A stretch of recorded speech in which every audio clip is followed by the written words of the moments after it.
The morning mist lingered like a ghost over the sleepy village of Crowsmoor Hollow, seeping through every crevice and curling around every rooftop. From the window of Everdell Estate, one could barely see the winding gravel path that led up to the iron gates. The air was damp, the sky heavy with grey, and within the estate's dining room, the atmosphere was no less weighty. Eliza Montrose sat poised at the head of the long mahogany table, hands delicately folded on her lap. She wore a high-collared navy dress, her dark hair pinned neatly beneath a pearl comb. The golden light from the chandelier glinted off the silverware as a hush settled over the room. Only the quiet clinking of porcelain could be heard as Victor, her husband of 4 years, placed a steaming cup in front of her. "Darling," he said, his voice smooth but distant, "do try the coffee, I made it just for you." He gave a smile that barely touched the corners of his mouth. Eliza looked down at the cup. The scent that rose from it was wrong. Not the rich, comforting aroma of her usual blend, but something metallic, almost rusty. Her stomach clenched instinctively. The cup itself was her usual porcelain favorite, etched with violets, no mistake there. But the smell. It brought back a shiver of memory. Just 2 weeks prior, she'd sipped a strange herbal infusion during afternoon tea with Clarissa, Victor's ever-graceful cousin, only to find herself dizzy and ill for days. The doctors had chalked it up to fatigue. But Eliza knew her body. Something had been wrong. And now this coffee. "Thank you," she replied, her voice measured, lifting the cup but pausing just before it touched her lips. Across the table, Clarissa watched her with an expression that was just a shade too eager. She held her own untouched cup delicately, her fingers perfectly manicured, her lips curled into that habitual half-smile Eliza had come to mistrust. Clarissa tilted her head. "Victor has become quite the aficionado of late," she said airily, stirring her coffee without tasting it. "He's been experimenting with rare beans and roasting techniques. Always so thoughtful, especially for you." There it was again. That subtle emphasis. That glance exchanged between Victor and Clarissa, swift but unmistakable. Eliza's chest tightened. It was happening again. Victor had indeed been spending more time with Clarissa lately. He claimed they were planning Eliza's birthday celebration. But something had changed. Conversations would halt when Eliza entered a room. She'd catch them whispering by the stairs, or Victor would leave abruptly after taking cryptic calls. And always, Clarissa would smile sweetly and offer her a cup of something, a cordial, a tea, a hot toddy. She was tired of coincidences. Eliza held the cup, feigning appreciation. "It smells unique." Victor chuckled. "It's a rare blend from the East. Aged in oak barrels. Acquired just for this occasion." "Truly?" she said, raising a brow. "How extravagant." Her eyes swept the room, Clarissa's ornately arranged flowers, the lace doilies, the heirloom china. The Montrose family gatherings were always hosted at Everdell, and Clarissa had a way of making each event feel like a pageant. Everything was perfect on the surface. But Eliza had begun to sense the rot beneath.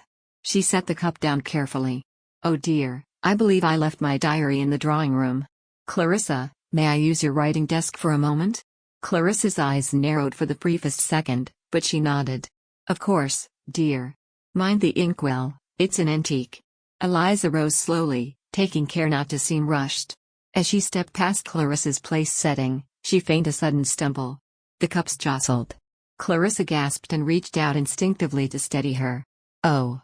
I'm terribly sorry," Eliza exclaimed, righting herself with a flustered expression. "How dreadfully clumsy of me." "No harm done," Clarissa replied coolly, smoothing her skirt. "Just try not to break anything in the study."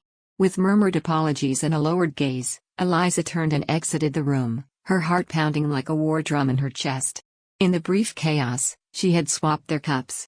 She entered the study and closed the door softly behind her, leaving it slightly ajar so she could still see the dining table. From the shadowed archway, she watched. Victor poured himself a fresh cup. Clarissa, now settled once more, reached for her coffee. Eliza's breath caught in her throat. Would she drink it? Clarissa brought the cup to her lips and took a sip. A second passed. Then another. Eliza gripped the doorframe as adrenaline surged through her. A part of her wanted to burst back into the room, to shout and snatch the cup away. But she needed confirmation. Evidence. This wasn't the first time she'd been made to feel insane or overly sensitive.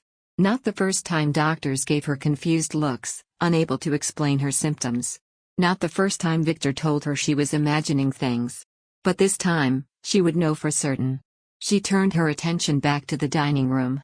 Clarissa's hand trembled slightly as she set the cup down. Eliza's eyes narrowed. Clarissa's lips moved, asking Victor something, but her voice sounded unsteady.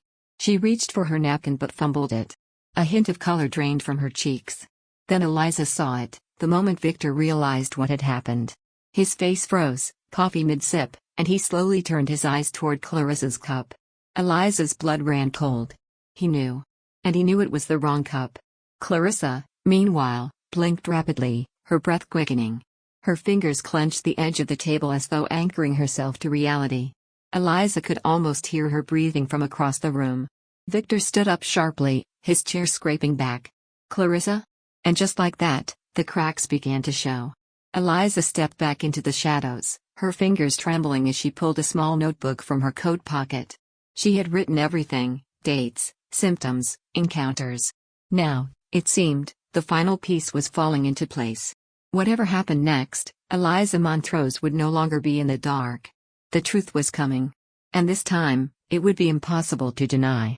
From her quiet place in the shadows of the study, Eliza's heart thudded with violent rhythm, a mixture of fear and vindication rising in her chest like a tide she could no longer control. Through the narrow gap in the doorway, she could see Clarissa clutching her stomach, her fingers now quivering violently. Her pale skin took on a greenish hue, and a soft whimper escaped her lips. Victor's voice broke the stillness. "Clarissa, what's wrong?" he asked, but his tone was too sharp, too brittle, to be mistaken for concern. Clarissa opened her mouth to answer, but her voice came out in a garbled moan. Her eyes widened, unfocused. She tried to stand, but her knees gave way, and she crumpled sideways in her seat. Her cup clattered to the floor, porcelain shattering on the hardwood like the fragile illusion of their perfect little brunch. Eliza stepped out of the study, her expression calm, a stark contrast to the chaos unraveling around her. Her hand held a small clockwork recorder, its wax cylinder already spinning. "I suggest you don't move her," Eliza said crisply, her voice slicing through the panic. "Not until help arrives." Victor turned toward her, his face pale, jaw slack. "Eliza, what are you?" "I've called for a physician already," she interrupted, lifting a second recorder from her coat pocket. "And everything you've just said is now evidence." Clarissa groaned from the floor, her limbs twitching with uncontrollable spasms. Her breath came in short gasps, like someone drowning on dry land. Victor knelt beside her, but his hands hovered in the air, uncertain. He looked up at Eliza, eyes wide with a mixture of guilt and disbelief. She wasn't supposed to drink that one. There it was. The words tumbled out of his mouth before he could stop them. Clarissa flinched. Even in agony, her pride burned. "You fool!" she choked out between clenched teeth.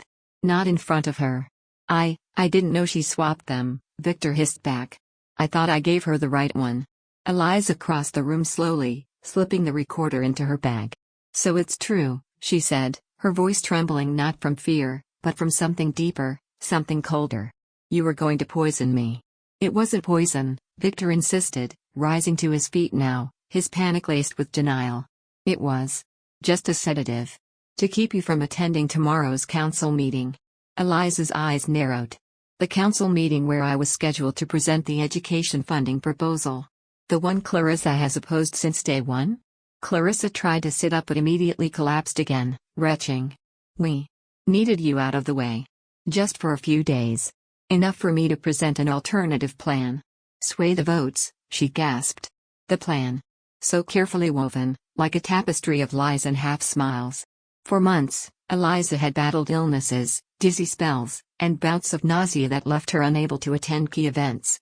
And each time, Clarissa had been near. With tea. With sympathy. With perfect alibis. Eliza's gaze was hard now. "You're telling me you sabotaged me for a political agenda?" Clarissa didn't answer. Her hand had begun to twitch uncontrollably. Victor reached for Eliza. "Please. It's not what you think. We were trying to protect you. You were overworked, exhausted," Clarissa thought. "Don't," Eliza snapped, pulling away. "Don't you dare say this was about my health. You wanted control. You both did." Sirens. In the distance, faint but growing louder. In Crowsmoor Hollow, the physician traveled by horse-drawn carriage, but the estate's remote location meant Eliza had also sent a runner into town for the constable. Victor stiffened. You brought in the law? I had to, Eliza said softly. No one believed me before. Every illness, every fainting spell, I was told it was nerves. Imagination. Even you told me I was simply stressed. But I kept records. I have samples, notes, even recordings. She pulled out her diary, flipping to a page marked with red ribbon. February, stomach cramps after rosehip tea. April, fainted after lemon biscuits Clarissa brought. June, insomnia and tremors after evening cordial from Victor. Each incident followed by days of recovery, and each time, one or both of you were present. Victor's face paled further, and he staggered back a step. Eliza. How long have you suspected? Eliza let out a breath. Since last winter. After the gala, when I vomited blood. And Clarissa said I must have overindulged in wine, despite not drinking a single drop. Clarissa moaned again. You should have stayed in your place. Smiling, hosting, giving speeches, but not making policy. Not challenging the board. I was never just a face for the Montrose name, Eliza said. I worked for everything. And that threatened you both. A sharp knock echoed through the manor as the physician and constable entered, their boots echoing on the marble. The housekeeper rushed ahead of them, her face ashen. In here. Eliza called. She collapsed moments ago, convulsions, disorientation, loss of motor control. The physician, Dr. Leland, pushed past Victor and knelt by Clarissa, pulling out his satchel. How long since she consumed the substance? He asked. 3 minutes, Eliza replied. The constable, a tall man with a weathered face, approached Eliza. Mrs. Montrose, I understand you requested an investigation. She nodded, handing him the second recorder. Everything you need is on this. And more can be found in my study drawer, evidence, logs, samples. I believe you'll find motive, method, and witnesses. Victor stepped forward, his voice cracking. I demand legal counsel. You'll get one, the constable interrupted, holding up a hand. But I advise you to keep silent until then. Dr. Leland turned toward the constable. She needs to be moved. Whatever was in that drink, it was no ordinary sedative. I didn't think it would do this, Victor whispered. Eliza stared at him, the man she once trusted above all others. You didn't think it would kill her. But you were willing to hurt me. Repeatedly. I thought you'd forgive me, Victor said, almost pleading. I might have, Eliza said, her voice cold as frost. Before today. The physician's assistant brought a stretcher into the room, and Clarissa was lifted carefully onto it, still trembling, her skin clammy and gray. Her eyes flickered toward Eliza with something between hatred and regret. You'll regret this, Clarissa whispered hoarsely. I already did, Eliza replied. But not anymore. As the stretcher was wheeled away and Victor was led out in cuffs, Eliza stood alone in the silent room. The remnants of coffee still sat cooling on the table, the poison she never drank. She stared down at the shattered cup Clarissa had used, its pieces scattered like the illusions they'd built around her. The truth had a bitter taste. But Eliza had learned how to swallow it, and survive. The heavy rain had begun as the constable's carriage rolled away from Everdell Estate. Its rhythmic drumming on the cobblestones mirrored the pounding in Eliza's head.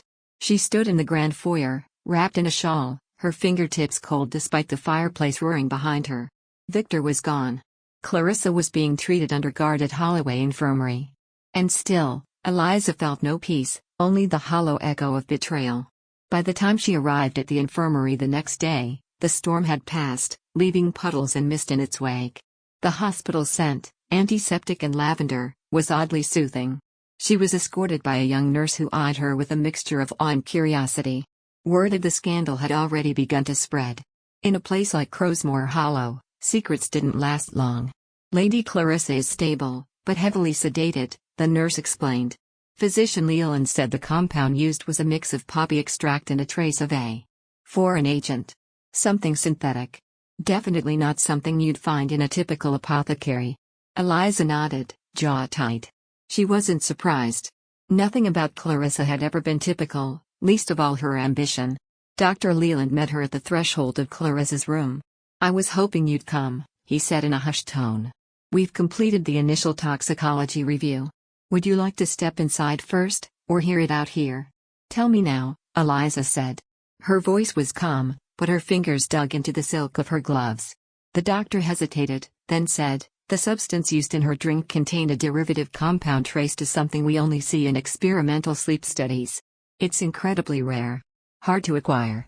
Lethal in large amounts. And yet, Eliza murmured, someone got their hands on it. Twice. Dr. Leland's expression was grim. The same traces were found in your blood work from your previous collapses. Mild doses, over time. Someone has been tampering with your system for months, Lady Montrose. There's no doubt about it now. She looked past him to the small glass window into Clarissa's chamber. The once impeccable woman now lay pale and weak, stripped of her carefully painted masks. Her hair was unkempt, her gown wrinkled. No more smugness. No more control. Dr. Leland continued, the substance was administered in increasingly concentrated amounts. Had you consumed yesterday's dose, I believe. Well, I doubt you'd be standing here. That chill again, this time, sharper than before. So close. She had sat at the edge of death, sipping from the cup of betrayal. I've kept records, Eliza said quietly. Symptoms. Conversations. And I have recordings. The constable has them. Including Victor's confession and Clarissa's slip. Dr. Leland's brow furrowed. There's something else. She turned to him. We found a small vial in Clarissa's satchel. Hidden beneath false lining. Labeled in code, but unmistakably the same substance. Eliza let out a slow breath. Intent to harm. No, the doctor said gravely. Intent to control. Over a long period. That's what makes this worse. A knock echoed behind them. The constable entered, tipping his cap. Lady Montrose. We've finished searching Lord Victor's study. Eliza's stomach sank. We found more than dosage notes, the constable said. There are journals. Letters exchanged between him and Lady Clarissa. A detailed plan to gradually isolate you, socially, professionally. Make your mind and body unreliable in the eyes of the council. She didn't speak. Couldn't. The constable continued. It seems your appointment to the Hollow Education Reform Board made them nervous. You were a voice for the village folk. Your proposal would have redirected funds from the Montrose-Forrester Banking Alliance into public schools. Clarissa had investments tied to that fund. Victor. Well, we think he stood to gain politically, once your image fell apart. So they wanted me unwell, not dead, Eliza murmured. Until yesterday. Until the doses became stronger. Desperation makes poison drip faster. Her knees almost buckled. She leaned on the wall. How long? Have they been planning this? We traced letters back nearly a year, the constable said. Victor wrote, she will eventually believe it's her own weakness. Then the board will believe it too. Eliza closed her eyes. How many times had she second-guessed herself? Called off a speech because of a tremor in her hands? Cancelled council meetings because of dizziness she couldn't explain? And Clarissa, always there, tea in hand, soft words at the ready, watching with hawk-like precision. The constable handed her a thin bundle. You may want to read these later. But I warn you, they're not kind. She took them. Her name was scrawled on the top letter in Victor's handwriting. She tucked them into her satchel without opening them. I'll give my formal statement tomorrow, she said. But I have one more thing to show you. She reached into her cloak and produced a smaller notebook, the kind Clarissa had once gifted her on a birthday, ironic now in hindsight. Inside, she'd kept a detailed account of every strange symptom, every questionable moment, each time food or drink had been offered under suspicious circumstances. Each time I got sick, she whispered, flipping pages, they were there. Watching. Recording how long it took for me to fall ill, what symptoms appeared, what dosage was used. And when that didn't work fast enough, they escalated. The constable nodded grimly. With your permission, I'll have the journal submitted as evidence. She nodded. Of course. Clarissa stirred behind the glass. For a moment, Eliza stared at her. Despite everything, despite the poison and manipulation, she felt no satisfaction in seeing her like this. Just weariness. Just grief. This wasn't just a betrayal, it was a dismantling of every memory she'd once held dear. She'll be arrested formally once she's able to stand, the constable said. Victor is already in custody. Eliza looked down at her gloved hands, which still trembled slightly. Good, she said. Will you be safe at Everdell alone? He asked. She looked up, jaw firm. I was never really alone. I just didn't trust myself to see what was in front of me. That won't happen again. The constable tipped his cap and left. Dr. Leland offered her a kind nod. Take care of yourself, Lady Montrose. It's over now. She shook her head. No. It's only just begun. Because now, Eliza knew the truth. Now she had the strength, and the evidence, to fight not just for herself, but for every woman who had ever been told she was imagining things. For every voice silenced by power. She stepped out of the infirmary into the misty afternoon. The hollow was quiet, but she felt a new storm brewing. One she was ready for. The following weeks unfurled like a tapestry being slowly, meticulously unraveled. Eliza Montrose sat before a high-backed chair in the council's judicial hall, the flickering gaslights casting long shadows along the oak-paneled walls.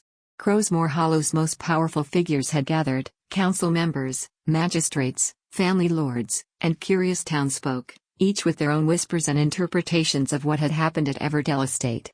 But Eliza had no time for gossip. Her gaze was fixed on the two people who once shared her hearth and her trust. Victor Montrose and Clarissa Aldwych now sat side by side at the defendant's bench. The difference between now and a month ago was stark.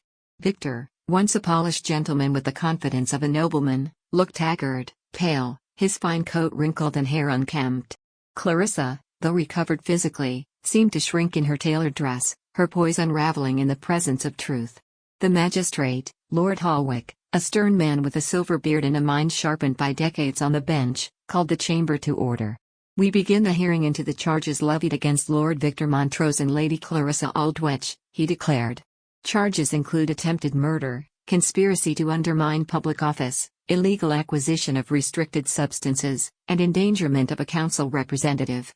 Murmurs echoed through the room.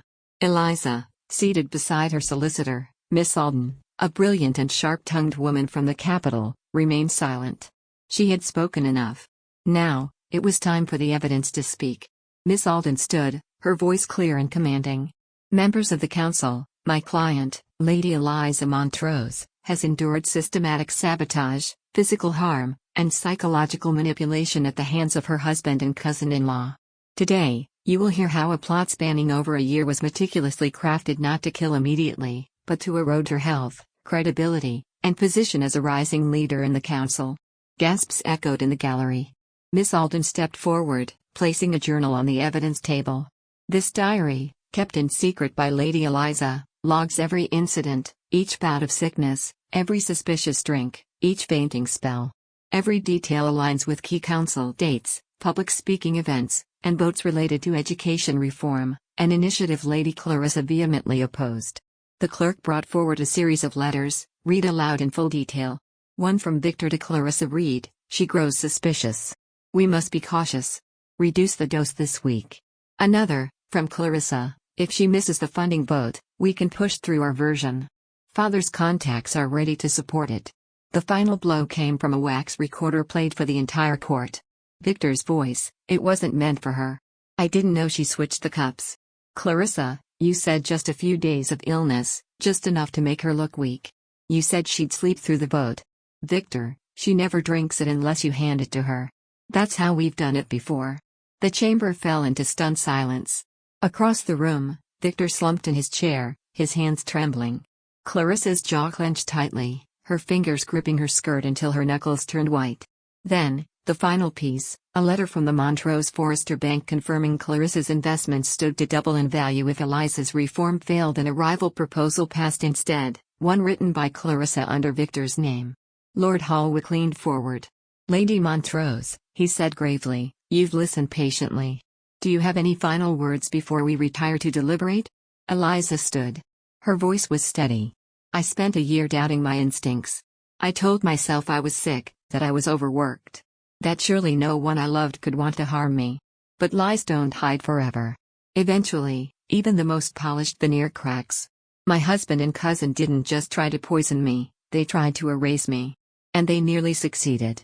She turned toward Victor and Clarissa. But I survived. I fought back. Not with bitterness, but with the truth. You tried to silence me with sickness, with gaslighting, with isolation. Now, I speak louder than ever. Her voice rang across the hall. I asked this court to consider not only what they did to me, but what they were willing to do for power, what they were willing to destroy. With that, she sat. The jury retired for deliberation. Eliza was led to a quiet chamber behind the courtroom to wait. Time passed like slow-moving fog. Miss Alden sat beside her, reviewing documents, while Eliza stared out the leaded window toward the courthouse gardens. Birds flew freely, unburdened. She envied them. A knock interrupted the stillness. A page entered with a bow. "They've reached a verdict, my lady." Back in the courtroom, the jury foreman, a thin man with gray eyes, stood solemnly. "On the charge of attempted murder, we find both defendants guilty." A wave of emotion crashed through the room. "On the charge of conspiracy against a council official, guilty." Victor lowered his head. Clarissa closed her eyes, her face unreadable. "On the charge of unlawful possession of restricted substances, guilty." Lord Holwick's voice broke the silence.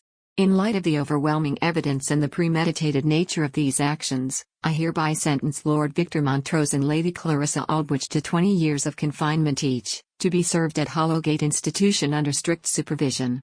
All titles and holdings shall be frozen pending further review. The safety of our council representatives is paramount, and those who threaten it, even under the guise of kinship, will face the full weight of justice." As the guards approached, Victor turned once to Eliza.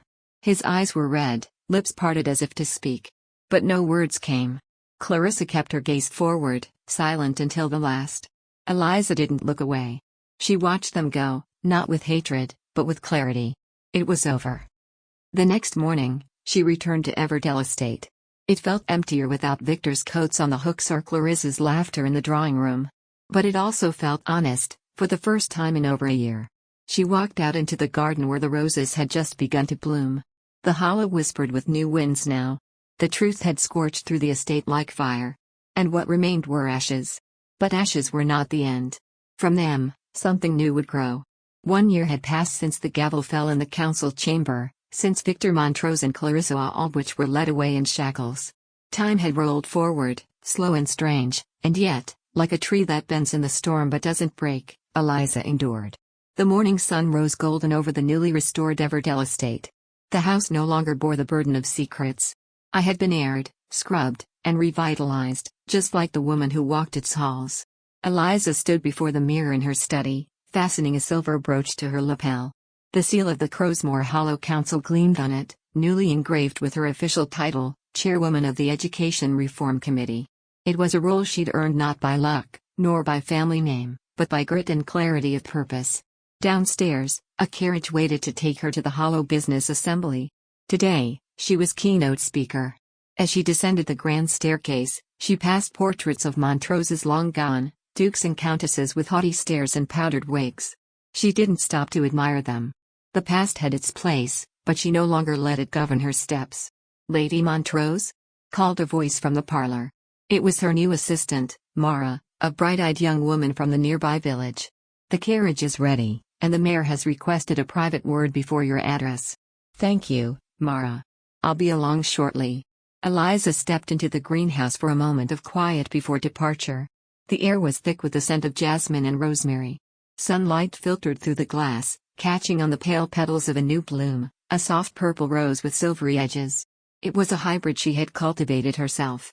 She'd named it Truth Seeker. Each morning, she watered it by hand. Each morning, she remembered. Not out of pain, but out of purpose.